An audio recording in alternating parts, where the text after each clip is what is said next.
திமுக ஆட்சியில் மின் கட்டணம், சொத்து வரி கட்டணம் உயர்ந்து விட்டதாக தருமபுரி அதிமுக வேட்பாளர் அசோகன் குற்றம் சாட்டியுள்ளார்.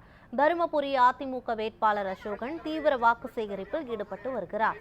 அவரை ஆதரித்து முன்னாள் அமைச்சர் அன்பழகன் மற்றும் சட்டமன்ற உறுப்பினர் சம்பத்குமார் ஆகியோர் பிரச்சாரம் மேற்கொண்டனர். அரூர் சட்டமன்ற தொகுதிக்கு உட்பட்ட கிராமங்களில் வாக்கு சேகரிக்க சென்ற அதிமுக வேட்பாளர் அசோகனுக்கு அப்பகுதி மக்கள் ஆரத்தி எடுத்து உற்சாக வரவேற்பு அளித்தனர்.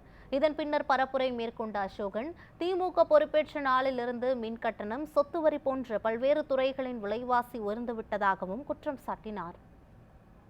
நாளைக்கு தங்கம் கொடுத்தது அம்மா ஆட்சியில, இப்போ இல்ல. திருமண உதவி 50,000 கொடுத்தது அம்மா ஆட்சியில, இப்போ இல்ல.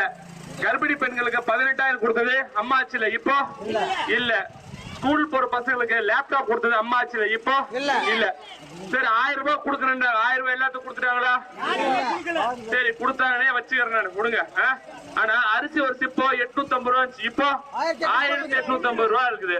இந்த மாதிரி எல்லா அத்தியாவசிய பொருளோட விலைவாசி உயர்வுதான் இன்னைக்கு ஆளும் திமுக அரசோட சாதனை. மக்களை வாட்டி வதைக்கிறது தான் இந்த திமுக அரசின் சாதனை என்று கூறி எல்லாரும் இரட்டையில் வாக்களியுங்கள், வாக்களியுங்கள், வாக்களியுங்கள் என்று கேட்டு உங்களை வேண்டி விரும்பி கேட்டுக்கொள்கிறேன்.